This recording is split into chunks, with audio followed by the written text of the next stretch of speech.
Ben trobats a Sintonitza Europa. Avui els parlaré d'ETIAS, però també de la força que té la Unió Europea amb els estats quan aquesta vol. El dia 25 de febrer de 2021 va saltar l'escàndol. El Tribunal de Justícia de la Unió Europea va condemnar Espanya a pagar una multa de 15 milions d'euros i 89.000 euros per cada dia que no es transposés la directiva 2016/680 de 27 d'abril de 2016. Directiva de protecció de dades de caràcter policial per a les administracions públiques i que hauria d'haver estat transposada abans del 6 de maig de 2018. Ara es tramita corrents a la transposició al nostre Congrés de Diputats de manera urgent i discreta. I és que el Regne d'Espanya, una vegada més, ha intentat vacilar-li a Europa i aquesta té una agenda que ha de complir. I és que la sobirania sobre les dades personals de caràcter policial que tracten les administracions públiques espanyoles és europea, no estatal.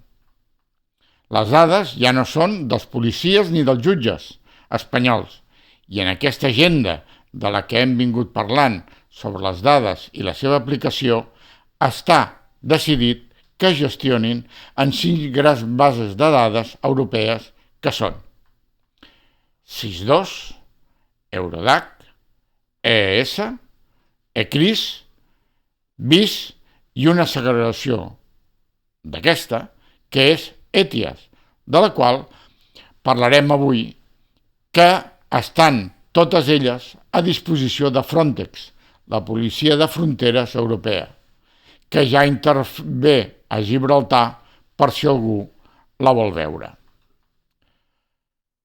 La presència de la Guàrdia Civil a fronteres, aeroports, al mar i les duanes té, doncs, data de caducitat. ETIAS és la base de dades per gestionar el flux fronterer.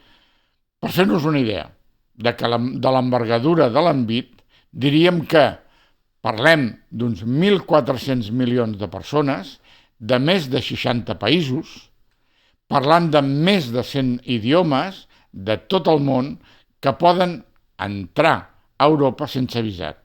I la majoria ho fan a l'espai Schengen, del que, recordem, el Regne Unit ara se n'ha anat. És important, doncs, que l'encreuament fronterer sigui el més fàcil i alhora segur per a ells i per a Europa. És per això que la Unió Europea llançarà ETIAS, el Sistema Europeu d'Informació i Autorització de Viatges, del que seran receptors conjuntament tots els països Schengen i gestionat per les 3 agències de la Unió Europea amb competència sobre el tema: Frontex, EULISA i Europol.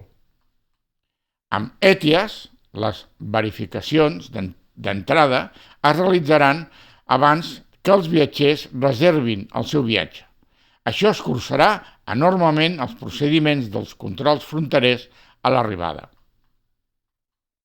Els viatgers hauran de completar un formulari de sol·licitud en línia abans del viatge i pagar una taxa de 7 euros.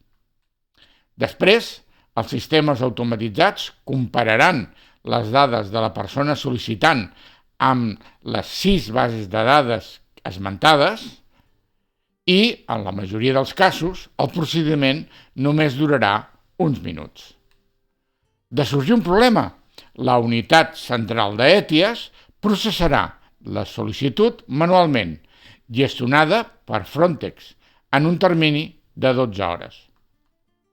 S'espera que de l'ordre del 97-98% de les peticions siguin resoltes en minuts per procediment automatitzat.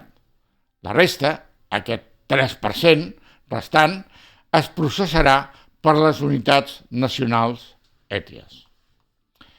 I la decisió final es prendrà en un termini no superior a 4 dies. Si es rebutja la sol·licitud, el sol·licitat tindrà dret a apel·lar dins Europa. Amb l'autorització ETIAS a la mà, els viatgers podran circular sense traves a través de l'àrea Schengen. ETIAS s'activarà d'aquí 16 mesos, al desembre de 2022, perdent, a partir d'aquest moment, els estats qualsevol control sobre el flux de les seves fronteres. És l'Europa que el vora. Si el vídeo el consideres interessant, comparteix-lo i s'agraeix que et subscriguis al canal i que activis la campaneta. Espero les teves opinions. Bona tarda.